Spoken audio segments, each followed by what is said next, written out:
जिसे आप थायराइड कह रहे हैं, योग में हम ग्रंथियों को उस तरह से नहीं देखते, लेकिन मेडिकल की दृष्टि से जिसे आप थायराइड कह रहे हैं वो आपके भीतर का ऐसा स्राव है जो आपके सिस्टम को फाइन ट्यून करने की कोशिश कर रहा है।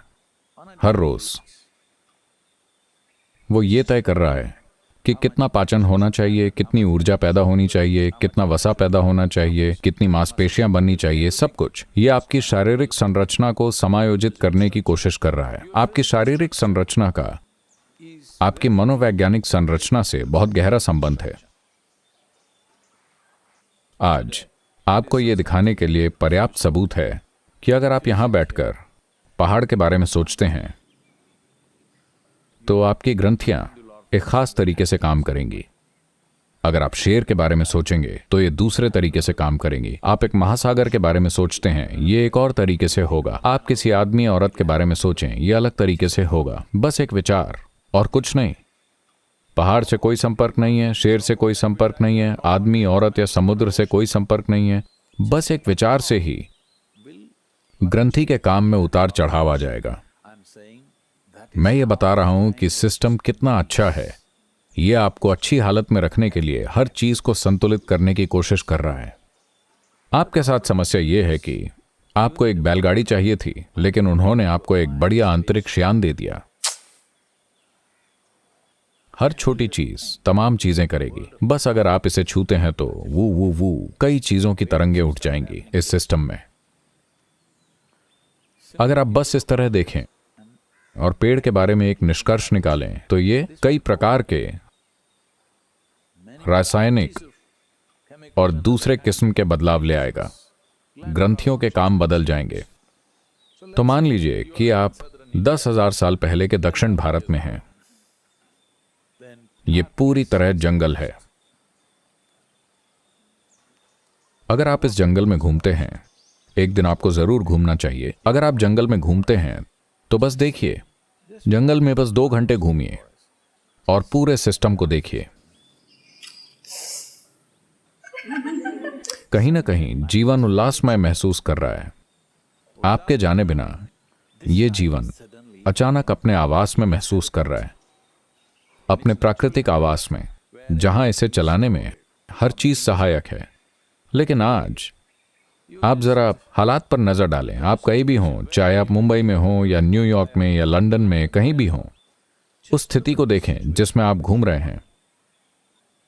हो सकता है कि सामाजिक रूप से आप उन चीजों के आदी हो गए हों, लेकिन जिस तरह के माहौल में आप घूम रहे हैं, जितनी चीजें हो रही हैं, उनमें से कोई भी इस जीवन के लिए अनुकूल नहीं है। हो सकता है कि आप इसमें एडजस्ट हो गए हों। शायद अब आप उन शहरों से बाहर नहीं रह सकते, ये अलग बात है। लेकिन जो जीवन आप हैं वो उस तरह के माहौल की तलाश में नहीं है। तो आपके अंदर जो कोई बदलाव हो रहे हैं वो आपके अनुकूल नहीं है। ग्रंथि का ठीक से काम न करना बस एक नतीजा है। काम का एक बहुत ही उन्नत तरीका ग्रंथियों के काम का, उनमें से एक थायराइड का है। इसे आसानी से परखा जा सकता है। पहली चीज, आपके शारीरिक और मनोवैज्ञानिक पैरामीटर थोड़ा इधर उधर हो जाते हैं सिर्फ इसलिए क्योंकि डिस्टर्बेंस है। और एक दूसरा आयाम उस उथल पुथल का है जो आपके अंदर हो रही है, आपके अपने मनोवैज्ञानिक ढर्रे। डिस्टर्बेंस का एक और आयाम यह है कि आपके अंदर किस तरह का भोजन जा रहा है। ऐसा कोई तरीका नहीं है कि आप आज कोई ऐसी चीज खाएं जो केमिकल से दूषित ना हो। अगर आप जैविक खाना भी खा रहे हैं तो उसमें भी वो थोड़ा जैविक केमिकल मिला रहे हैं। ऐसी स्थिति आ गई है। ऐसी चीज खाना बहुत ही मुश्किल है जो जंगल में पैदा की गई हो, जिसे आप जंगल से तोड़कर खा सकें। वो बहुत ही कम बची हैं और कुछ लोगों के लिए भी उसे पा सकना बहुत मुश्किल है। अब ये पूरा बाजार से आता है और जो चीजें बाजार में जाती हैं वो सब मात्रा के बारे में होता है, न कि गुणवत्ता के बारे में। मेरी दादी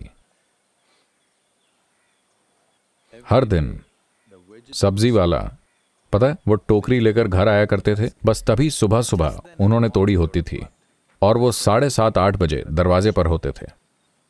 जब वो आते और दादी उन्हें देखती थीं जब उन्हें खरीदना होता था तो वो सब्जी वाले को सब्जियां छूने नहीं देती थीं।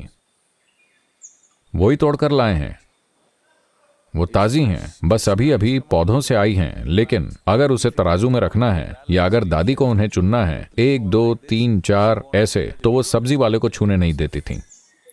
तुम मेरी सब्जियों को मत छुओ, ऐसा बैक्टीरिया को दूर रखने के लिए नहीं था। वो नहीं चाहती थीं कि जिन सब्जियों को उनके बच्चे या नाती पोते खाएंगे उन्हें वो सब्जी वाला या सब्जी वाली छुए। वो उन्हें खास तरीके से छूती थीं, वो उन्हें सहलाती थीं, वो उन्हें दुलारती थीं, वो उन्हें इस तरह ऐसे देखती थीं और तब वो उन्हें काटती थीं और पकाती थीं। ये कोई हंसने वाली बात नहीं है। अगर ये सब चीजें आपके जीवन से जा चुकी हैं तो आपको अपनी ग्रंथियों के काम को संभालने के लिए गोली लेनी होगी। और गोली खाकर भी आपके संतुलन में आने का कोई तरीका नहीं है। आप उसे बस दबा सकते हैं। आप सही संतुलन में नहीं आ सकते। यह नहीं हो सकता क्योंकि हर दिन ही अलग होता है, हर पल ही अलग होता है। यही फाइन ट्यूनिंग है। एक बहुत सक्रिय फाइन ट्यूनिंग चल रही है। आप उसे खत्म कर देते हैं और बस एक गोली लेकर किसी तरह काम चलाते हैं। आप थोड़ी बिगड़ी हुई मशीन होंगे। इस गड़बड़ी के साथ ये मशीन तमाम तरीकों से गड़बड़ी जाहिर करेगी और आपको पता सिर्फ तभी चलेगा जब आप उसे एक सीमा तक ले जाएंगे।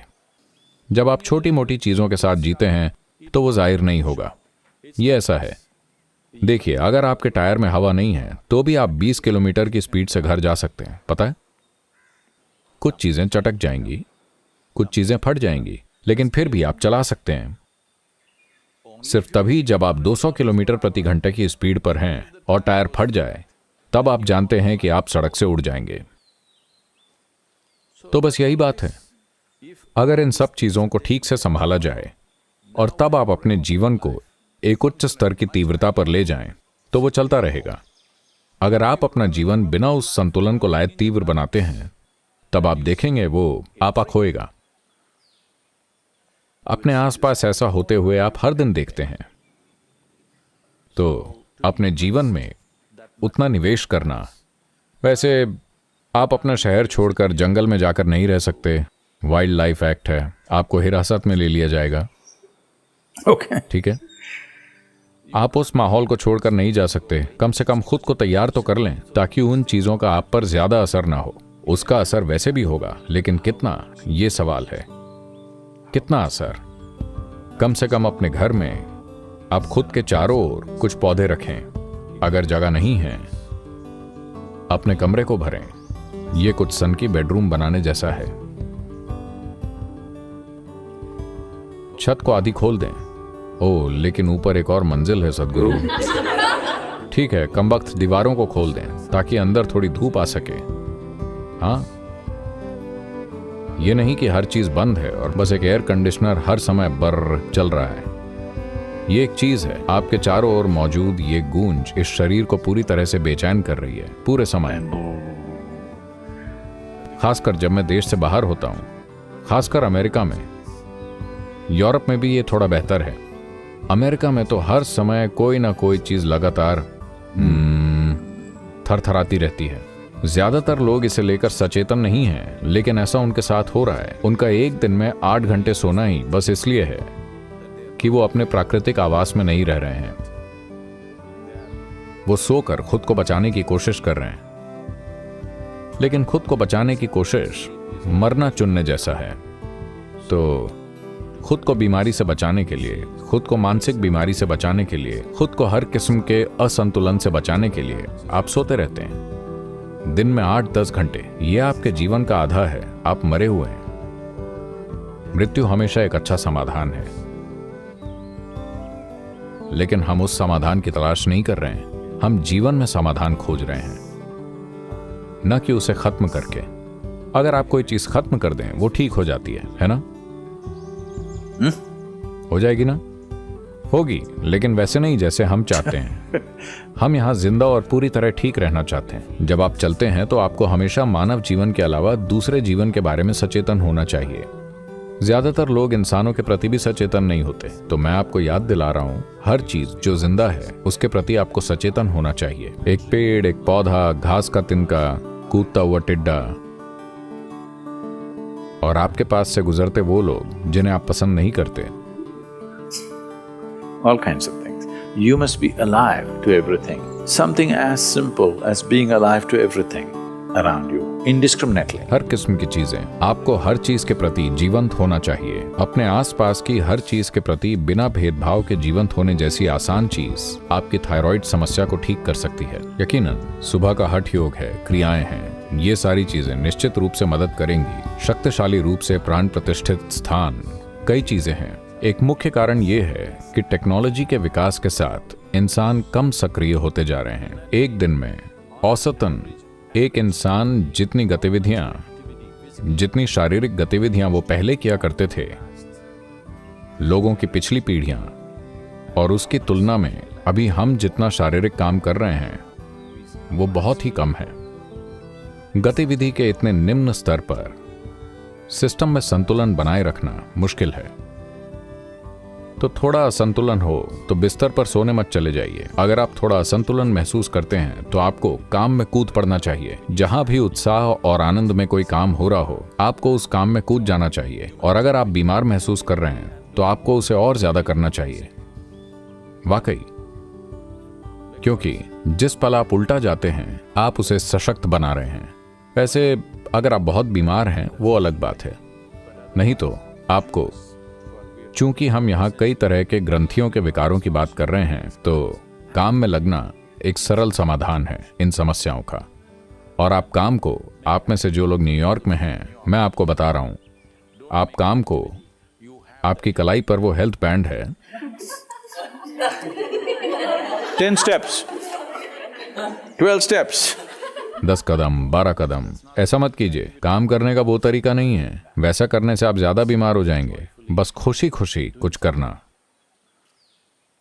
प्रसन्नता पूर्वक जीवंत होना गतिविधि है। अगर आप नहीं जानते कि यहां बैठे हुए कैसे उल्लासपूर्ण रूप से जीवंत हो, तो जाकर बस खेलिए, कोई खेल खेलिए, यूं ही चारों ओर दौड़िए, चलते हुए यूं ही टिड्डे की नकल कीजिए, कोशिश कीजिए। क्यों नहीं? आपने ऐसा कभी नहीं किया? आपके साथ यही समस्या है। अब जब आप जाएंगे तो मैं आपको देखना चाहता हूं, क्योंकि आप घास पर चलने वाले हैं। बेहतर होगा कि आप एक टिड्डे की तरह उचकें। आप देखेंगे कि आप में कितनी जीवंतता आ जाएगी।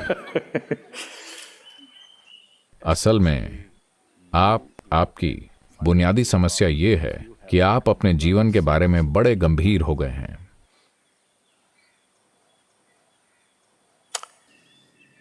तो हमें आपको फिर याद दिलाना होगा, आप वैसे भी मरेंगे। इस बारे में बहुत गंभीर मत होइए, क्योंकि ये बड़ी जल्दी खत्म हो जाएगा। आपको पकड़ ढीली करनी होगी। अभी अगर आप पकड़ ढीली करते हैं तो आखिरी दृश्य अलग होगा, वरना लोग आपको ऐसे देखेंगे। यह आपके साथ बहुत बढ़िया चीज हुई, आपने पकड़ ढीली कर दी। अगर आप अभी से पकड़ ढीली कर दें तो आप देखेंगे कि जीवन बड़े ही अद्भुत ढंग से घटित होगा।